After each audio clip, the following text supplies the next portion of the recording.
India wants Afghanistan to fight this war as a proxy. India is actually waging a low-intensity war against us. Taliban become a proxy of the Indian state.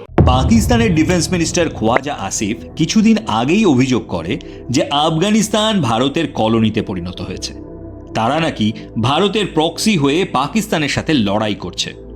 শুধু খোয়াজা আসিফই নয়, Pakistani এয়ারফোর্সের senior officer Masud Akter থেকে নিয়ে তাদের member of parliament উজমা Kardar সবার একটাই বক্তব্য, আফগানিস্তান ভারতের নির্দেশে ভারতের টাকায় বিচ্ছিন্নতাবাদীদের আফগানিস্তানের মাটিতে প্রতিপালন করে পাকিস্তানে সন্ত্রাস চালাতে পাঠাচ্ছে।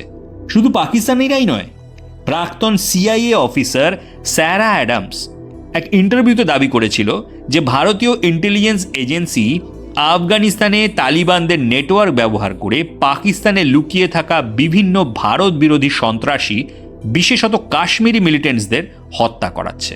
India is using Taliban's network to assassinate Kashmiri militants in Pakistan. পাশাপাশি ভারতের ন্যাশনাল সিকিউরিটি অ্যাডভাইজার অজিত দোভালের দুটি বক্তব্যকেও খেয়াল করতে হবে। Amongst all the countries in the world, Indians are the most respected and most liked people there in Afghanistan. कई लोग ऐसे होते हैं जो कि हमारी मदद करते हैं। इंटेलिजेंस का काम ही है। প্রথমটা 2014 সালে তামিলনাড়ুর থাঞ্জাভুরে শাস্ত্রা ইউনিভার্সিটিতে স্ট্র্যাটেজিক রেসপন্স টু টেররিজম শীর্ষক আলোচনায় ভারতের ডিফেন্সিভ অফেন্স স্ট্র্যাটেজি সম্পর্কে বলতে গিয়ে তিনি বলেন যে পাকিস্তান যদি 2008-এর মুম্বাই হামলার মতো ঘটনা আর একবার ঘটায় তাহলে তারা বালুচিস্তান হারাবে। দ্বিতীয় বক্তব্যটি দ্য জিও স্ট্রাটা চ্যানেলের 2024 সালের জুলাইতে শেয়ার করা ভিডিও, যেখানে অজিত দোভাল বলছেন ভারতের অনেক সিক্রেট অ্যাসেট আছে যারা ভারতের ইন্টেলিজেন্স এজেন্সিগুলিকে সাহায্য করে ভারতের ডিফেন্সিভ অফেন্স স্ট্র্যাটেজিকে বাস্তবায়িত করতে। কিন্তু প্রশ্ন হলো, আমি কেন এতগুলো লোকের বক্তব্যের উল্লেখ করছি? উত্তর হলো, ভারতের দুই প্রতিবেশী দেশ পাকিস্তান ও আফগানিস্তানের মধ্যে লাগাতার সংঘর্ষ হয়েই চলেছে, আর পাকিস্তান থেকে শুরু করে আমেরিকা বিভিন্ন জায়গায় এর পেছনে ভারতের হাত আছে বলে অভিযোগ উঠছে।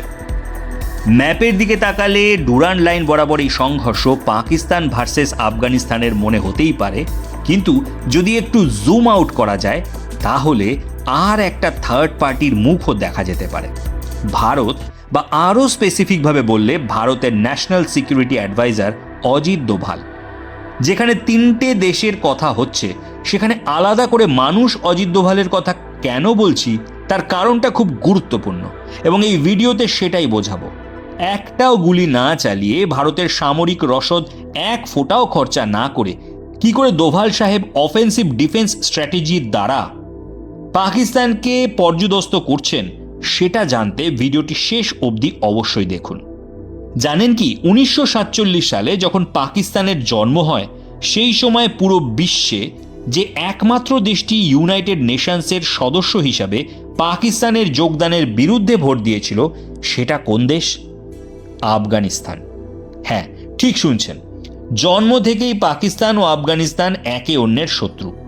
কারণ হলো এই দুই দেশের মধ্যেকার সীমান্ত, যা ডুরান্ড লাইন নামে খ্যাত। 1893 খ্রিস্টাব্দে তৎকালীন ব্রিটিশ ভারত এবং আমির শাসিত আফগানিস্তানের মধ্যে সীমান্ত নির্ধারণ করার জন্য প্রায় 2600 কিলোমিটার লম্বা সীমারেখা টানা হয় তৎকালীন ব্রিটিশ ইন্ডিয়ার foreign secretary sir Henry Mortimer ডুরান্ডের তত্ত্বাবধানে, এবং তারই নাম অনুসারে এই বর্ডার লাইনটির নাম হয় ডুরান্ড লাইন। পরবর্তীকালে স্বাধীন পাকিস্তানের জন্ম হলে এই ডুরান্ড লাইনই পাকিস্তান আফগানিস্তানের অফিসিয়াল বর্ডার হিসাবে নির্ধারিত হয়, যদিও আফগানিস্তান কোনোদিনই এই বর্ডারকে স্বীকৃতি দেয়নি। আর এই নিয়ে দুই দেশের মধ্যে দশকের পর দশক চলে আসছে রক্তক্ষয়ী সংঘর্ষ। অপরদিকে ভারতের সাথে আফগানিস্তানের বরাবরই বন্ধুত্বপূর্ণ সম্পর্ক। India Afghanistan by by. तुम भाई बोलते हमने दोस्त बोलते हैं। इन्होंने देखो यार अपने मोबाइल का कवर बना लिया है इंडिया का जो हमारा नोट है। हिंदुस्तान ভারতীয়দের প্রতি আফগানরা যে শ্রদ্ধা ও ভাইচারা প্রদর্শন করে থাকে তা সারা পৃথিবীর ভূ রাজনীতিতে বিরল। ভারতের প্রায় প্রতিটি সরকারি দল ও রাজনীতি নির্বিশেষে আফগানিস্তান ও আফগানিদের খাদ্য, রসদ, ওষুধ, শিক্ষা, পরিকাঠামো উন্নয়ন সব কিছুতে সাহায্য করেছে। তাই পাকিস্তানের সাথে দ্বন্দ্বে তারা সব সময় আফগানিস্তানকে পাশেই পেয়েছে। একদিকে আফগানিরা যেখানে পাকিস্তানিদের মুণ্ডুপাত করে, সেখানেই তারা ভারতীয়দের দিকে সব সময় বন্ধুত্বের হাত বাড়ায়। কিন্তু এই চিত্রটা ভীষণভাবে ক্ষতিগ্রস্ত হয় তালিবানের উত্থানের সাথে সাথে।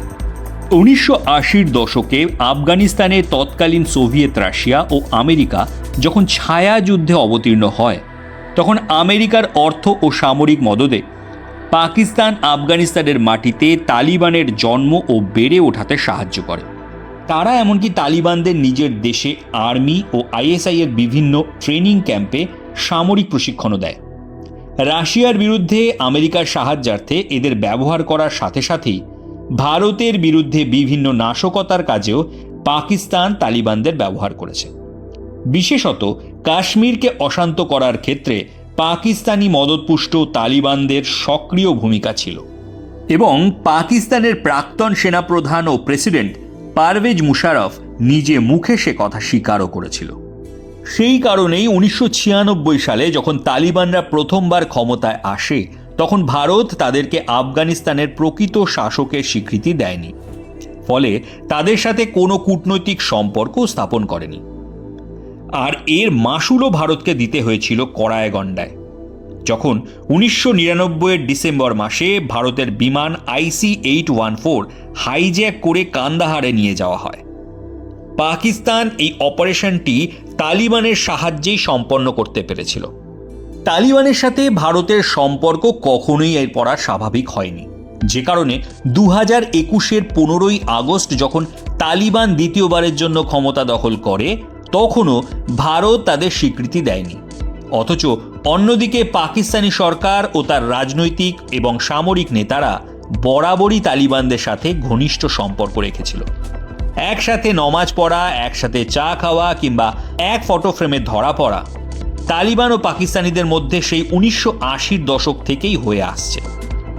কিন্তু তালিবান ও পাকিস্তানের মধ্যেকার সখ্যতা ভারতের স্বার্থের পক্ষে হানিকারক, এতটাই হানিকারক যে দ্বিতীয়বার আফগানিস্তানে ক্ষমতায় আসার মাত্র 2 সপ্তাহ পরই BBC উর্দুকে দেওয়া এক সাক্ষাৎকারে 3রা সেপ্টেম্বর 2021-এ তালিবানের মুখপাত্র সুহেল শাহিন বলেছিল যে তারা কাশ্মীরের মুসলিমদের হয়ে আওয়াজ তুলবে।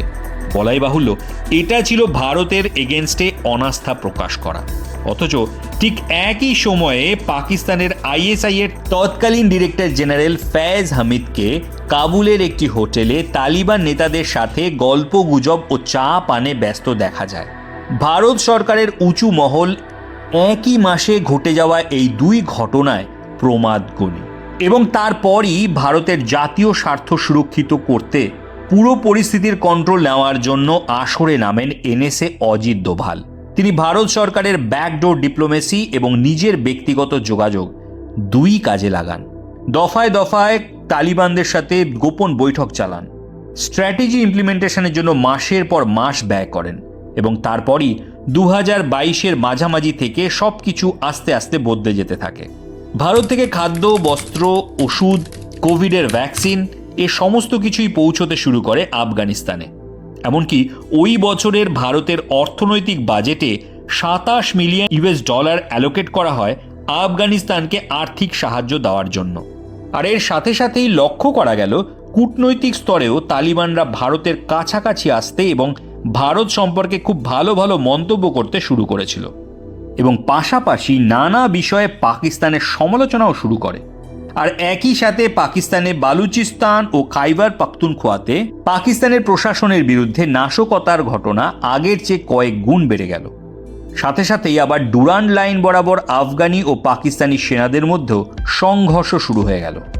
যত সময় গড়াতে থাকলো, পাকিস্তান থেকে অন্তত 3টি প্রদেশের আলাদা হয়ে যাওয়ার জন্য দাবি ও বিক্ষোভ বাড়তে থাকলো: বালুচিস্তান, সিন্ধু প্রদেশ এবং খাইবার পাখতুনখোয়া।